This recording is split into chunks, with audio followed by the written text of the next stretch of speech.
The European Union may soon restore tariffs on rice imports from Myanmar in a bid to protect its own producers.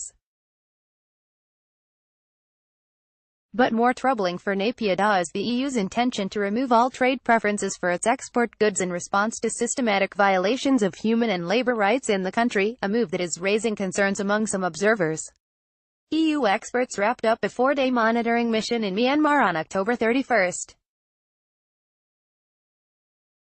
They were investigating whether Myanmar's military, known as the Tatmadaw, and security forces were continuing to commit atrocities against Rohingya Muslims in the country's northern Rakhine state, as well as civilian populations in Kachin and Shan states.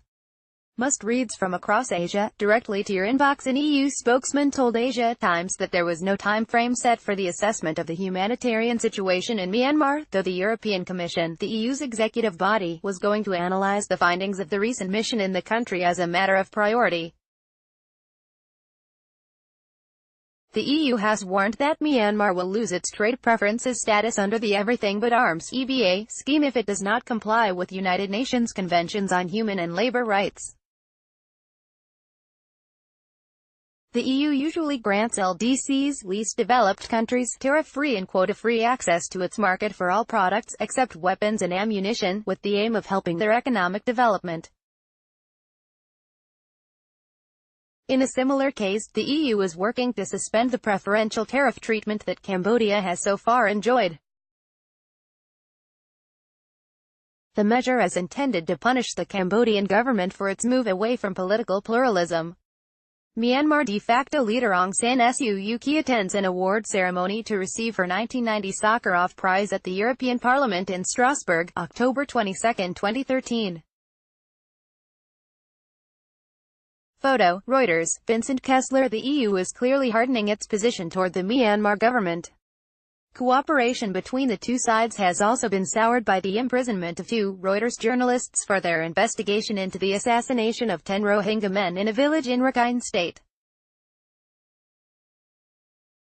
Though there are economic reasons behind the bloc's decision to limit the imports of rice from Myanmar, European outrage about the Tatmadaw's brutal use of force against the Rohingya has also likely played a part in the process.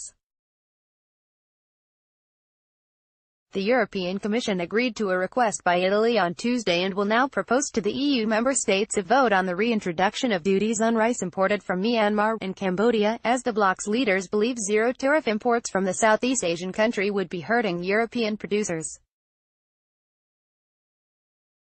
EU institutions argue that the EBA arrangement has proved to be an important boost for the Myanmar economy, notably in sectors such as agriculture, textile and fisheries.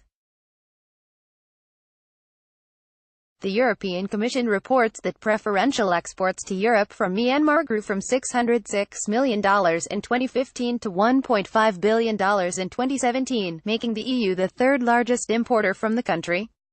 The EU has also leveled restrictive measures against 7 senior Tatmadaw and police officers associated with gross human rights abuses in Rakhine State. In light of a UN fact-finding report issued in September, which contains serious allegations of crimes against humanity and genocide perpetrated in Myanmar, the grouping is considering to toughen such individual restrictions. Elite soldiers during an event marking the 70th anniversary of Martyrs' Day in Yangon, July 19, 2017. Photo, Reuters. So easy it and all that said, the impression is that the EU leadership is trying to distinguish between the role of the Tatmadaw and that of the civilian government for the atrocities. Indeed, the EU wants to maintain an open channel with local civilian authorities in an attempt to improve the humanitarian and labor environment in the country. It is significant that an initiative by the Liberal and Democrat group in the EU Parliament to strip Myanmar's de facto civilian leader, Aung San Suu Kyi, of her 1990 Sakharov Prize, the EU's top rights award, has not been supported by other political forces. Once regarded as a democratic icon for her opposition to the ruling military junta in her country, Suu Kyi has been accused by many Western leaders of inaction over violence against the Rohingya. The EU could indeed refrain from sanctioning Myanmar if rulers in Naypyidaw were to create conditions for a voluntary, safe and dignified return of Rohingya refugees to their areas of origin in Rakhine State. Hundreds of thousands of Rohingya sought refuge in neighboring Bangladesh after the Tatmadaw launched counter-insurgency operations against the Arakan Rohingya Salvation Army (ARSA), beginning in late August 2017.